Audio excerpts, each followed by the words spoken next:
루소의 사회계약 사상에 대해서 알아보도록 하겠습니다. 루소는 자연 상태에서의 인간을 자유롭고 평등하며 자연적인 선함을 지닌 존재로 봅니다. 최초의 자연 상태에서 인간은 자기애와 동정심의 특성을 가지며 나중에는 이성도 발달하게 됩니다. 또한 인간은 개인적 힘에 의지하여 자신의 욕구를 추구하는 자연적 자유를 갖습니다.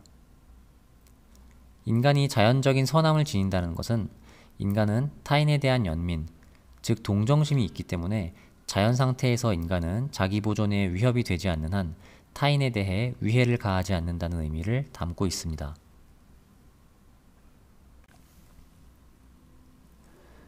자연 상태에서 인간은 서로 고립되어 자유롭고 평등하게 살고 있었는데요.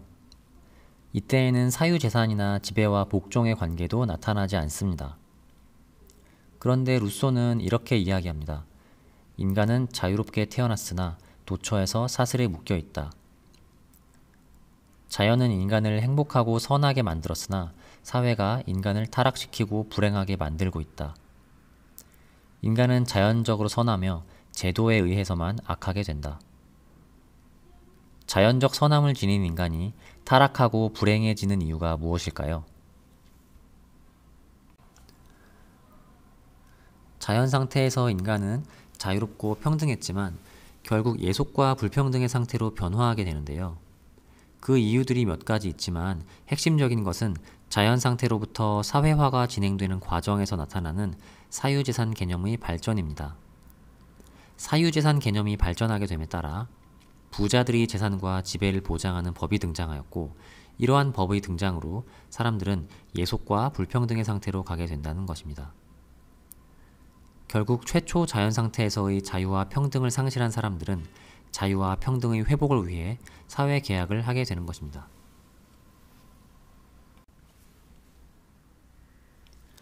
이 사회 계약은 만장일치로 이루어지는데 사람들은 모든 사람이 하나의 공동체를 형성하고 자기 자신의 모든 권리와 자기 자신을 공동체에 전적으로 양도하며 일반 의지에 따르기로 합의합니다.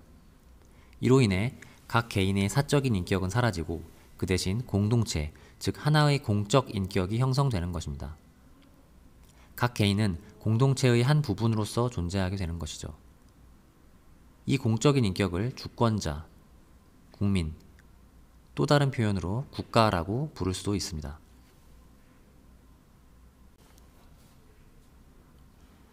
이 사회 계약으로 인해 각자는 다른 모든 사람과 하나가 되면서도 여전히 자기 자신에게 복종하고 그 이전처럼 자유로운 존재로 남게 되는데, 이 말뜻을 이해하기 위해서는 일반의지 개념을 먼저 알아야 합니다. 사회 계약을 통해 공동체는 일반의지에 따라 운영되는데요. 일반의지에 따라 법을 만들고 그 법에 따라 통치하게 된다는 것입니다. 따라서 사람들은 일반의지에 복종하게 되는 것이죠. 이렇게 법에 따라 통치하고 운용되는 체제를 루소는 공화정이라고 부릅니다.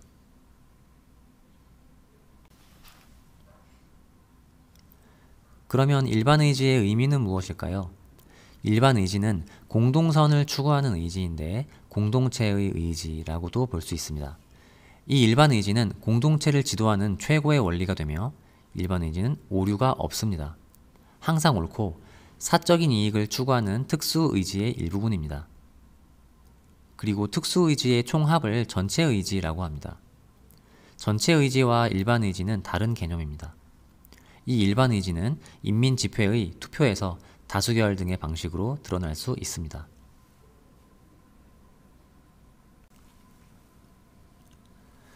그런데 이 일반의지는 개인의 자유의지 안에 존재하기 때문에 일반의지를 따른다는 것은 곧 자신의 자유의지를 따르는 것과 동일합니다. 일반의지에 따라 법을 제정하고 그 법을 따른다는 것은 자신의 자유의지에 따르는 것과 동일한 것이 되기 때문에 이것은 자기 자신에게 복종하는 것이며 또한 자유로운 존재가 되는 것이라고 볼 수 있겠죠. 루소의 말인 자유롭도록 강제된다 라는 표현도 같은 맥락에서 이해할 수 있습니다. 이렇게 스스로 만든 법에 스스로 따르는 것을 자기 지배 또는 자기 입법이라고 할 수 있습니다. 사회계약 이후에 사람들은 자유를 회복하게 되는데 이때의 자유를 시민적 자유라고 표현합니다. 루소가 이야기하는 자유는 비지배의 의미가 있습니다. 즉 타인의 지배가 없으며 스스로 지배한다는 것을 의미하는데 사회 계약을 통해 사람들은 자신의 자유의지 안에 존재하는 일반 의지에 따라 법을 만들고 그 법에 스스로 복종하게 됩니다. 따라서 통치자와 피통치자가 동일하게 됩니다. 즉 자기 지배 또는 자기 입법인 것이죠. 그리고 이때의 자유는 일반 의지 또는 법의 한계 내에서의 자유입니다.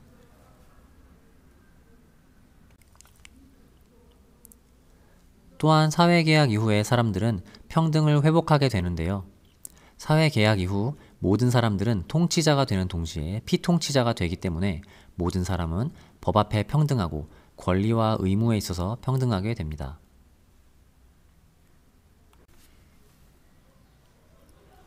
그러면 사회계약 이후의 정부의 권력은 어떨까요? 일단 정부는 주권을 가질 수가 없습니다. 루소에게 주권이라는 것은 일반 의지의 행사를 의미합니다. 주권은 일반 의지의 행사이기 때문에 대표될 수 없고 또한 분할될 수 없으며 양도할 수도 없습니다. 정부는 주권자의 의지를 대행하는 대행인에 불과한데 여기서 주권자는 국민을 의미하고 이 국민은 사회 계약을 통해 형성한 공동체를 의미합니다. 여기서 주권자의 의지라고 하는 것은 일반 의지를 의미하겠죠. 루소는 일반 의지를 바탕으로 법을 제정하는 입법권은 오직 국민에게만 있으며 국민은 마음대로 행정권을 가지고 있는 사람들을 임명하고 해고할 수 있고 또한 정부의 힘을 제한하고 교정하는 것도 가능하다고 봅니다. 만약 이 정부가 법률에 따라 국가를 운영하지 않는다면 국민은 저항도 할 수 있습니다. 따라서 루소는 주권 재민 사상을 강조했다고 볼 수 있습니다.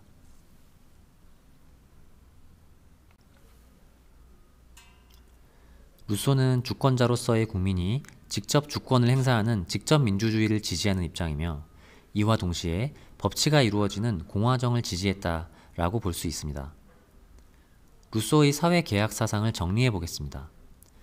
자연 상태에서 인간은 자유롭고 평등했지만 사회화 과정에서 사유재산 개념의 발전 등으로 예속과 불평등의 상태에 처하게 되었고 자유와 평등을 회복하기 위해 사회계약을 통해 각자가 자신의 모든 권리와 함께 자기 자신을 전적으로 공동체에 양도함과 동시에 일반 의지에 따르기로 합의하여 시민적 자유와 평등을 회복하게 된다.